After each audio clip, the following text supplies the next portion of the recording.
வணக்கம் மக்களே, நான் சத்யவர்ஷா. இந்திய அரசியலமைப்பு ஆலோசகராக பணியாற்றி வருகின்றேன்.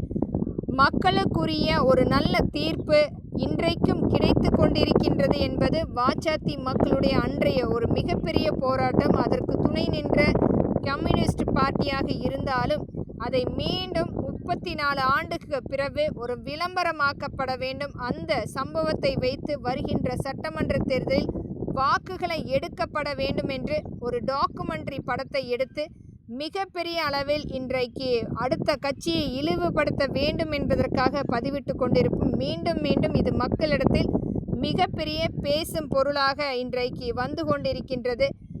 சட்டம் என்றைக்குமே அனைத்து மக்களுக்குமே சமமானது. அன்றைக்கு அம்மக்கள் அந்த பெண்கள் இழந்த மானத்தை கண்டிப்பாக எவராலும் மீட்டெடுத்து கொடுக்க முடியாது. ஆனால் அந்த பெண்களுடைய மானத்தை மீண்டும் இவர்களுடைய விளம்பரத்துக்கு மிகப்பெரிய அளவில் அதை ஆயுதமாக்கி கொண்டிருக்கின்றார்கள். இது மாதிரியான ஒரு தீர்ப்பு பெற்று அம்மக்கள் மறந்து அடுத்த கட்டத்துக்கு அவர்களுடைய முன்னேற்றத்துக்காக பயணித்து கொண்டிருக்கின்றார்கள். ஆனால் அதையும் விளம்பரப்படுத்தி தேர்தலுடைய வாக்குகளாக பெற வேண்டும் என்று திராவிட முன்னேற்ற கழகமும் கம்யூனிஸ்ட் கட்சியும் மிகப்பெரிய அளவில் இன்றைக்கு சூழ்ச்சிகள் செய்து கொண்டிருக்கின்றது. இந்த வாச்சாத்தி டாக்குமெண்ட்ரி படத்தை முழுமையாக தடை செய்யப்பட வேண்டும் என்பதை மக்களின் எளிய மகளாக இங்கு பதிவிடுகின்றேன்.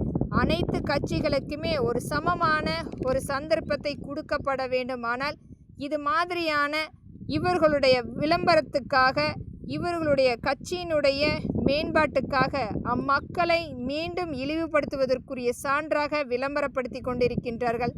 இன்றைக்கு அவர்கள் மிகப்பெரிய ஒரு போராட்டத்துக்கு பின்பு அவர்களுடைய இயல்பான வாழ்க்கையை வாழ்ந்து கொண்டிருக்கின்றார்கள். இழப்பென்பது அம்மக்களுக்கு மட்டுமே, மற்றவர்களுக்கு அது வெறும் பதிவு மட்டுமே. நன்றி.